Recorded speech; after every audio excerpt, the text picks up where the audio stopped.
அனைவருக்கும் வணக்கம். இன்று மார்ச் 27ஆம் தேதி வியாழக்கிழமை. இந்து தமிழ் நாளிதழோட எக்ஸாம் பாயிண்ட் ஆஃப் வியூவில் பார்க்க போகிறோம். தலைப்பு செய்தி என்ன கொடுத்துருக்காங்க அப்படின்னா, ராம நவமி தினமான ஏப்ரல் 6ஆம் தேதி பாம்பன் பாலத்தை திறந்து வைக்கிறார் பிரதமர் அப்படிங்கிற செய்தி. இங்கே பாருங்கள், இதில் ஒரு மெசேஜ் இருக்குது. என்ன அப்படின்னா, இந்தியாவிலே பார்த்தீங்கன்னா கடலுக்கு நடுவில் கட்டப்பட்ட முதல் பாலம் என்ற பெருமையை பெற்றது ராமேஸ்வரம் பாம்பன் பாலம். 1914 பிரிட்டிஷார் இலங்கையுடன் வியாபாரத்தை பெருக்க விரும்பி இந்த பாலத்தை அமைத்தனர். இதில் நாம் தெரிஞ்சுக்கிற வேண்டியது என்ன அப்படின்னா, இந்தியாவிலே பார்த்தீங்கன்னா கடலுக்கு நடுவே கட்டப்பட்ட முதல் பாலம் எங்கே இருக்குன்னா நம்ம தமிழ்நாட்டில் இருக்குது. அதுவும் ராமேஸ்வரத்தில் அந்த பாலம் பாம்பன் பாலம் தான் அப்படிங்கிறது. ஸோ அதை மறுகட்டமைச்சு பிரதமர் ஏப்ரல் 6ஆம் தேதி திறந்து வைக்க இருக்கிறாங்க அப்படிங்கிறது தான். ஸோ எந்த நியூஸாக இருந்தால் கூட அதை நம்ம ஜென்ரலாகவோ இல்லை எக்ஸாம் பாயிண்ட் ஆஃப் வியூலையோ பார்க்க கற்றுக்கோங்க. ஸோ அதுக்கு ஒரு எடுத்துக்காட்டு தான் இந்த நியூஸ். ஸோ இந்த வகையில் அடுத்ததை பாருங்கள், இங்கே ஒரு இது கொடுத்துருக்காங்க. நடந்தாய் வாலி காவேரி அப்படிங்கிறது, நடந்தாய் வாலி காவேரி அப்படிங்கிறது காவேரியை மறுசீரமைக்கவோ அப்புறம் அது சம்மந்தமாக சீர்திருத்தங்கள் பண்ணுறதுக்காக அமைக்கப்பட்டது தான் இந்த நடந்தாய் வாலி காவேரி அப்படிங்கிறது. ஸோ இதை ஒரு அரசியல் கட்சி தலைவர் பேசும்போது இதை கோட் பண்ணியிருக்காங்க. ஸோ இது நீர்வளம் சம்மந்தமாக பார்த்தீங்கன்னா போன டைமு கேட்டிருக்காங்க. அது எப்படி கேட்டிருக்காங்க அப்படிங்கிறத லைட்டாக நான் பார்த்துருவோம்.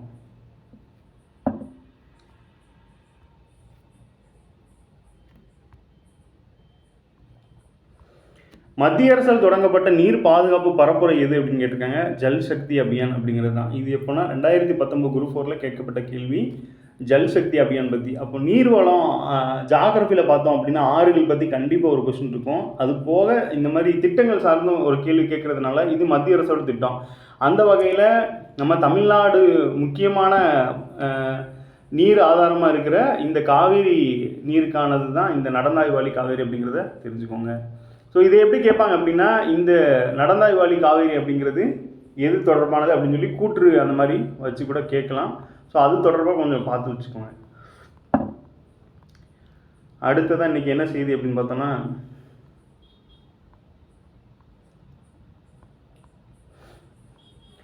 சென்னையில் பார்த்தீங்கன்னா விரைவில் 625 மின்சார பேருந்துகள் இயக்கம் அப்படிங்கிற செய்தி கொடுத்துருக்காங்க. இதில் நாம் என்ன தெரிஞ்சுக்க போகிறோம் அப்படின்னா, இதுக்கு முன்னாடி இதில் ஒரு விஷயம் சொல்லியிருக்காங்க. இந்த மின்சார பேருந்துகள்லாம் எந்த நாட்டோட உதவியுடன் அப்படின்னு பார்த்தீங்கன்னா, ஜெர்மன் வங்கியின் நிதியுதவியுடன் கீழ் மாநகர போக்குவரத்து கழகத்தில் மொத்த ஒப்பந்த முறையில் மின்சார பேருந்துகளை இயக்க டெண்டர் விடப்பட்டது அப்படின்னு சொல்லிட்டாங்களா.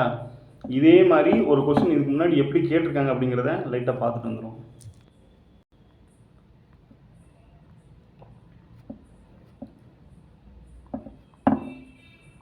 இந்த கொஸ்டினை பாருங்கள். ஜப்பான் பன்னாட்டு கூட்டுறவு முகமை நிதி உதவியுடன் செயல்படும் தமிழ்நாடு நகர்ப்புற சுகாதார திட்டத்தின் செயலாக்க காலம் டேஸ் ஆண்டுகள்னு கேட்டிருக்காங்க. இப்போ இந்த கொஸ்டினை பாருங்கள். இது சுகாதாரத்துறைக்கு ஜப்பான் நாட்டோட உதவி.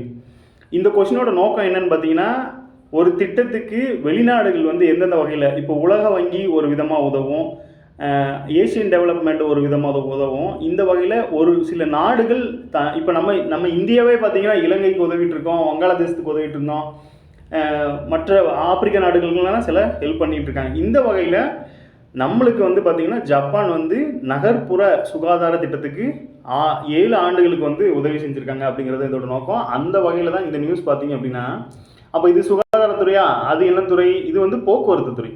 போக்குவரத்து துறையில் எந்த நாட்டோட நிதி உதவியோட இந்த மின்சார பேருந்துகள்லாம் இயக்கப்படுது அப்படின்னா, ஜெர்மன் நாட்டோட வங்கி நிதி உதவியோட மாநகர போக்குவரத்து கழகங்களில் இந்த மின்சார வாகனங்கள் செயல்படுத்தப்படுது. ஆட்டோமொபைல்ஸில் பார்த்திங்கன்னா ஜெர்மன் பயங்கர டெவலப்டாக இருக்கிறதுனால ஜெர்மன் வங்கி நம்மளுக்கு நிதி உதவி பண்ணுறாங்க அப்படிங்கிறத தெரிஞ்சுக்கோங்க.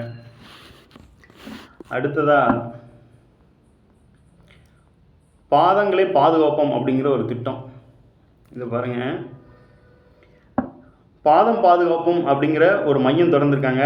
இது எந்த திட்டத்துக்கு கீழே வருது அப்படின்னா, பாதம் பாதுகாப்பும் என்ற பெயரில் சட்டப்பேரவையில் அறிவிப்பை தொடர்ந்து 2024 அக்டோபர் 28ஆம் தேதி அரசாணை வெளியிடப்பட்டது. இந்த அறிவிப்பு வெளியானது பார்த்தீங்கன்னா 24ஆம் ஆண்டு அக்டோபர் 28.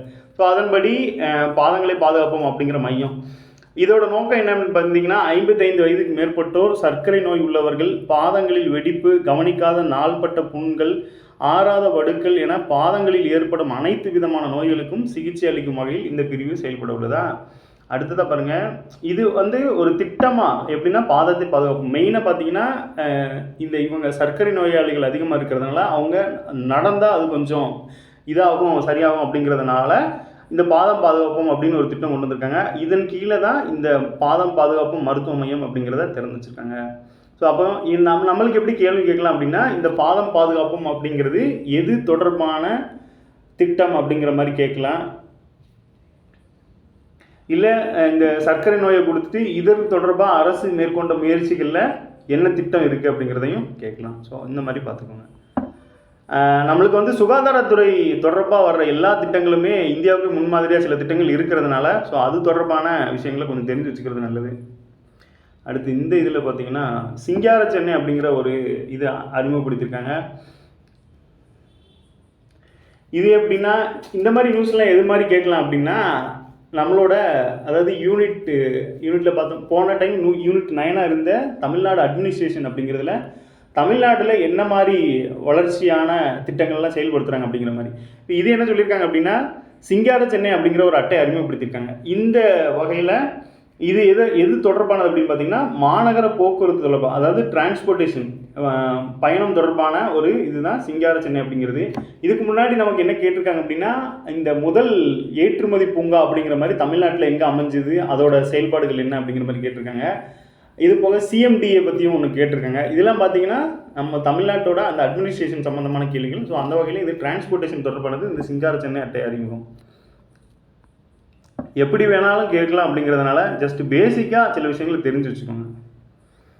இங்கே ஆர்டிக்கிளை பார்த்தோன்னா இன்றைக்கி முக்கியமானது இதை நம்மளுக்கு எப்படி கேள்விகளில் ரிஃப்ளெக்ட் ஆகிருக்கு அப்படின்னா, ஒரு எலெக்ஷன் வருது அப்படின்னா அது தொடர்பாக தேர்தலில் இருந்து கேட்குறது இயல்பு. இந்த வகையில் போன டைம் எப்படி கேட்டிருக்காங்க அப்படின்னு பாருங்கள். இது ப்ரீவியஸ் இயரில் குரூப் 4ல் கேட்கப்பட்ட கேள்வி தான். என்ன கேட்டிருக்காங்க அப்படின்னா, கீழ்கண்ட கூற்றுகளில் எவை தவறானது, அரசியல் உரிமைகள் உள்ளடக்கியது அப்படிங்கிறதுல வாக்களிக்கும் உரிமை சரியானது, அரசு பணிகளில் பதவி வகிக்கும் உரிமை சரியானது, அரசை விமர்சிக்கக்கூடாது அப்படிங்கிறது அது வந்து தவறானது அப்படிங்கிற மாதிரி சொல்லியிருக்காங்க. ஸோ அது வந்து அரசியல் உரிமையில் வராது அப்படிங்கிற மாதிரி. ஸோ அந்த வாக்குரிமை இந்த தேர்தல் தொடர்பான கேள்விகள் எல்லாமே பார்த்திங்கன்னா ஜென்ரலாகவும் வரலாம், ஜென்ரலான ஸ்டாட்டிக்காகவும் வரலாம், கரண்ட் அஃபேர் ரிலேட் பண்ணியும் சில கொஸ்டின் வரும். இந்த மாதிரி பார்க்கும்போது இப்போ தற்போதைய பார்த்திங்கன்னா இந்த வாக்காளர் அடையாள அட்டையும் ஆதாரையும் இணைக்க வந்து இது பண்ணிட்டு வராங்க. ஸோ அது சம்மந்தமாக ஒரு ஆர்டிக்கல் கொடுத்து ஃபைனலாக ஒரு சொல்யூஷன் கொடுத்துருக்காங்க. என்ன அப்படின்னா, ஃபஸ்ட்டு பார்த்தீங்கன்னா இந்த மக்கள் பிரதிநிதித்துவ சட்டம் இது வந்து ஒரு முக்கியமானது. இதை எப்படி கேட்டிருக்காங்க அப்படின்னு பார்த்தீங்கன்னா, லாஸ்ட் டைமில் பொறுத்துக்கையில் வச்சு விட்ருவாங்க. இந்த சட்டங்கள் ஆப்போசிட்டில் பார்த்தீங்கன்னா வருடங்களை வச்சு விட்ருவாங்க. ஸோ அந்த வகையில் இது முக்கியமான சட்டம். ஏன் அப்படின்னா, நம்ம 18 வயது நிரம்பியவர்கள் ஓட்டு போடுறதே இந்த மக்கள் பிரதிநிதித்துவ சட்டத்தின் படி தான் ஓட்டு போட்டு மக்கள் பிரதிநிதிகளை தேர்ந்தெடுக்கும் அப்படிங்கிறத இதில் சொல்லியிருப்பாங்க. அதுபோக இந்த மக்கள் பிரதிநிதிகளுக்கான வரைமுறைகள் எல்லாமே இந்த சட்டத்தில் தான் வரையறுக்கப்பட்டிருக்கும். ஸோ இதில் குறிப்பிட்டுள்ளபடி சட்ட கட்டமைப்புக்குள் தான் செயல்பட தேர்தல் ஆணையம் கட்டமைக்கப்பட்டுள்ளது அந்த மாதிரி சொல்லியிருக்காங்க. ஸோ அது தேர்தல் ஆணையத்துக்கும் ஒரு முக்கியமானதாக இருக்குது. இந்த வகையில் இந்த இபிஐசி இது ஏற்கனவே நம்ம பழைய வீடியோக்களில் இதோட அப்ரிவேஷன்லாம் பார்த்தோம். இது பேர் பாருங்கள், வாக்காளர் ஒளிப்பட அடையாள அட்டை அப்படிங்கிறது. UIDAI அப்படிங்கிறதும் ஆதார் தொடர்பானது. இந்த மக்கள் பிரதிநிதித்துவ சட்டத்தின் 326 பார்த்திங்கன்னா என்ன சொல்கிறாங்க, இணைப்பதற்கான உச்சநீதிமன்றம் ஏற்கனவே அளித்த தீர்ப்பு ஆகியவற்றின் அடிப்படையில் நடவடிக்கை மேற்கொள்வது என இக்கூட்டத்தில் முடிவு செய்யப்பட்டிருக்கு. ஸோ அதை ஒரு சட்டத்தை மேற்கோள் காட்டியிருக்காங்க. இந்த சட்டப்பிரிவுகளை பொறுத்தளவில் ஒரு நம்பர் கொடுத்துருக்காங்க அப்படின்னா நம்ம டக்குன்னு வந்து அது அரசியலமைப்பு சட்ட பிரிவு அப்படின்னு நினச்சிடக்கூடாது. அரசியலமைப்பு சட்டம் மாதிரியே ஒரு 2000 சட்டங்கள் வந்து இந்தியாவில் இருக்குது புழக்கத்தில். அந்த வகையில் ஒன்று தான் இந்த மக்கள் பிரதிநிதி சட்டம். ஸோ அதோட சட்டப்பிரிவு தான் 326 அப்படிங்கிற மாதிரி. அடுத்ததை பார்த்தோன்னா, வாக்காளர் அடையாள அட்டையை இந்திய குடியுரிமையின் அடிப்படையில் 18 வயது நிரம்பிய வாக்காளர்கள் வழங்கப்படுகிறது. பார்த்திங்களா, வாக்காளர் அடையாள அட்டையை இந்திய குடியுரிமையின் அடிப்படையில் 18 வயது நிரம்பிய குடியுரிமை பற்றி நமக்கு கேள்விகள் கேட்டுட்டு வருவாங்க. அந்த வகையில் இந்த குடியுரிமை அடிப்படையில் தான் நமக்கு 18 வயது நிரம்பியோருக்கு இந்த வாக்காளர் அடையாள அட்டை வழங்கப்படுது. ஆதார் எண் என்பது தனி மனிதன் அடையாளங்களாகும் வசிக்கும் பகுதியின் அடிப்படையில் வழங்கப்படுகிறது. ஸோ இது சம்மந்தமும் நீதிமன்றத்தில் சில கேள்விகள்லாம் இருந்துட்டு வருது. ஸோ அந்த வகையில் இது ரெண்டையும் இணைக்கிறதா இப்போ பேசிகிட்டு இருக்காங்க. அடுத்ததாக கடைசி என்ன சொல்லியிருக்காங்க அப்படின்னா, வாக்காளர் அடையாள அட்டை ஆதார் எண் இணைப்பு வந்து காலத்தின் கட்டாயம் அப்படின்னு சொல்லிட்டாங்க. ஏன் அப்படின்னா இந்த கள்ள ஓட்டுகளை தவிர்க்கிறதுக்கு. அப்புறம் இதுலேயே சில விஷயங்கள் சொல்லியிருப்பாங்க. இதில் நம்ம தேர்தல் ஆணையம் தொடர்பாக என்ன வருது அப்படின்னா, இந்த ஏரோ 2.0 அப்படிங்கிற ஒரு இணையதளம் செயலி பார்த்தீங்கன்னா இந்த வாக்காளர் அடையாள அட்டையும் ஆதார் எண்ணையும் இணைக்கிறதுக்காக பயன்படுத்தப்படுற ஒரு இதாக இருக்குது. ஸோ அது மாதிரி விஷயங்களை நம்மளுக்கு கேள்விகளை கேட்க வாய்ப்பு இருக்குது. ஸோ எலெக்ஷன் வந்து நமக்கு 2026 வர இருக்கிறதுனால தேர்தல் தொடர்பான கேள்விகள் கேட்கறதுக்கு அதிகமான வாய்ப்பு இருக்குது. அது கரண்ட் அஃபேராகவும் வரலாம், பாலிட்டியில் தேர்தல் தொடர்பான ஸ்டாட்டிக் டேட்டாவும் வரலாம்.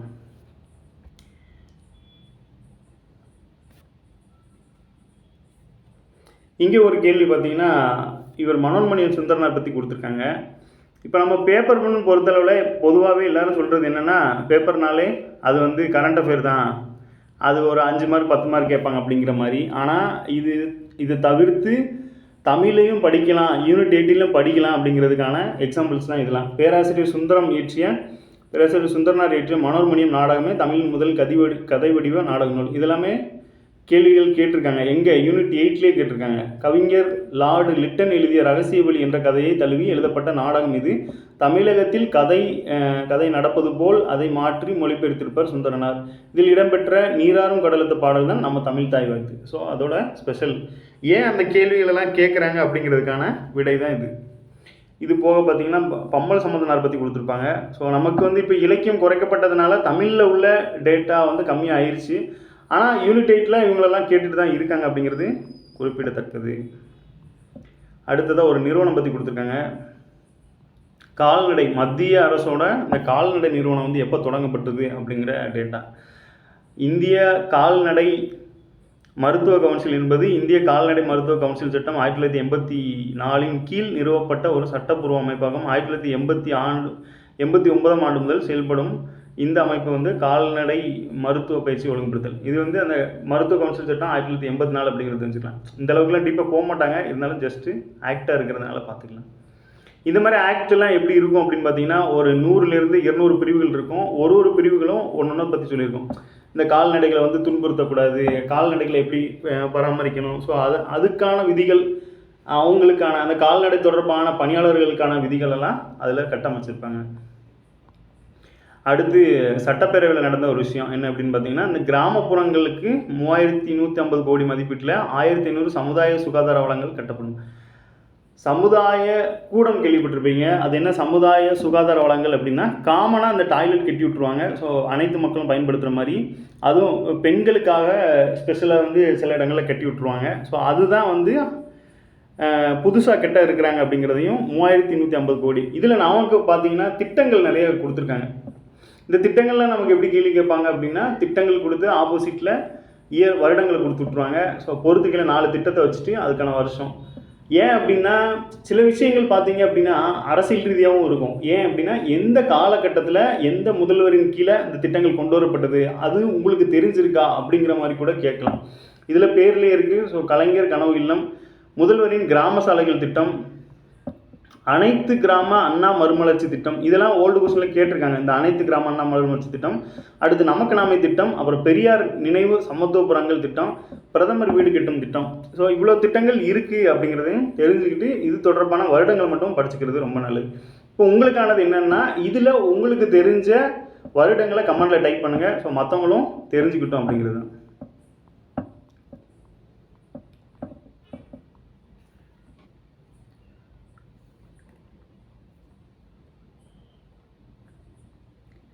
இந்த திட்டங்களை பொறுத்தளவில் ஒன்று சொல்ல மறந்துட்டேன். என்ன அப்படின்னா, இந்த கிராமங்கள் தொடர்பான திட்டங்களை தான் அரசு வந்து அதிகமாக ஃபோக்கஸ் பண்ணுறாங்க. ஏன் அப்படின்னா, முன்ன காலத்திலே காந்தி என்ன சொல்லியிருப்பார் அப்படின்னா, கிராமங்கள் தான் இந்தியாவோட அடிப்படை அப்படிங்கிற மாதிரி சொல்லியிருப்பாங்க. ஸோ கிராமங்களில் நடக்கிற வளர்ச்சி தான் இந்தியாவுக்கான வளர்ச்சி அப்படிங்கிற மாதிரியும். ஸோ தமிழ்நாடு அரசும் சரி இந்திய அரசும் சரி கிராமங்களை ஃபோக்கஸ் பண்ணுறதுனால அந்த கிராமம் தொடர்பான திட்டங்களை நிறைய தெரிஞ்சு வச்சுக்கிறது நல்லது. இங்கே ஒரு செய்தி என்னென்னு பார்த்தீங்கன்னா, அந்த கர்ப்பிணிகளுக்கான நிதி ஒதுக்கீடு குறைப்பு அப்படிங்கிற மாதிரி மாநிலங்களவையில் சோனியா காந்தி அவர்கள் கேள்வி எழுப்பியிருக்காங்க. எதன் அடிப்படையில் அப்படின்னு பார்த்தீங்கன்னா, மாநிலங்களவையில் பூஜ்ய நேரம்னு ஒன்று உண்டு. இந்த பூஜ்ய நேரம் அப்புறம் வந்து கேள்வி நேரம் அப்படின்னு உண்டு. இந்த நேரத்தில் தான் இந்த கொஸ்டினை கேட்டிருக்காங்க.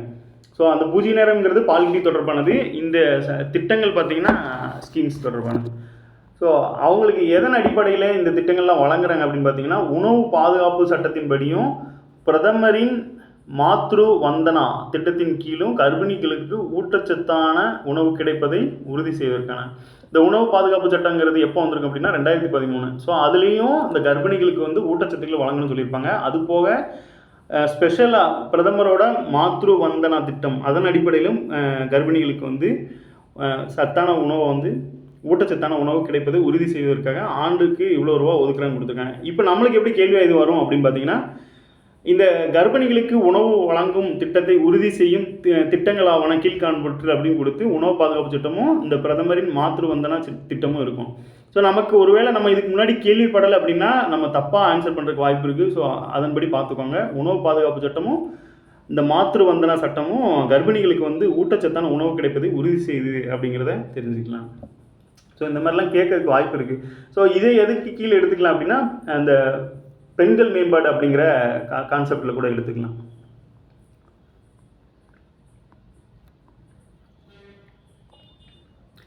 அப்புறம் பார்த்தீங்கன்னா, இந்தியாவோட ஜிடிபி நேற்றுக்கு பார்த்த மாதிரி தான், அதே கண்டினியூஷன் தான். என்ன அப்படின்னா, இந்த சர்வதேச நாணய நிதியம்னு ஒன்று இருக்குது, ஐஎம்எஃப்னு சொல்லுவாங்க. ஸோ அது வந்து நம்ம இந்தியாவோட வளர்ச்சியை வந்து கணிச்சு சொல்லியிருக்காங்க. இந்தியாவின் ஜிடிபி 10 ஆண்டுகளில் 105% வளர்ச்சி இருக்கும் அப்படின்னு சொல்லியிருக்காங்க. ஸோ கடந்த 10 ஆண்டுகளில் என்ன மாதிரி இருக்குது அப்படின்னா, 2015 $2.1 ட்ரில்லியன் இருந்த இந்தியாவின் ஜிடிபி 10 ஆண்டுகளில் 2 மடங்காகி 2025 4.3 இருக்குது அப்படிங்கிறதும். உலகின் 5வது பெரிய பொருளாதாரம் இந்தியா தான். ஸோ நம்ம ஆல்ரெடி பழைய நியூஸ்லேயே பார்த்துருப்போம். இதே வளர்ச்சி வேகம் தொடருமானால் விரைவில் ஜப்பானை பின்னுக்கு தள்ளி இந்தியா வந்து 4வது இடத்தை பிடிக்கும் அப்படிங்கிற மாதிரி சொல்லியிருக்காங்க. அதுபோக தற்போதைய நிலையில் $30.3 ட்ரில்லியன் ஜிடிபியுடன் அமெரிக்கா முதலிடத்தில் இருக்காங்க. அதைத் தொடர்ந்து $19.5 ட்ரில்லியன் ஜிடிபியுடன் சீனா வந்து 2வது இடத்துல இருக்காங்க. இது வந்து ஃபஸ்ட்டு தேர்டு. இப்போ நம்ம வந்து 4th பிளேஸில் இருக்கோம். அந்த வகையில் ஃபஸ்ட்டில் யார் இருக்கா அப்படின்னு பார்த்தீங்கன்னா, அமெரிக்கா. எவ்வளோ ட்ரில்லியன் அப்படின்னு பார்த்தீங்கன்னா, $30.3 ட்ரில்லியன் ஜிடிபியில் ஃபஸ்ட் இடத்துல இருக்காங்க. நம்ம வந்து 4வது இடத்துக்கு செல்லதுக்கு வாய்ப்பு இருக்குது அப்படிங்கிற மாதிரி. இதே மாதிரி 10 வருஷத்துக்கு போயிட்டு இருந்துச்சுன்னா 4வது இடத்துக்கு சென்றுவாங்க.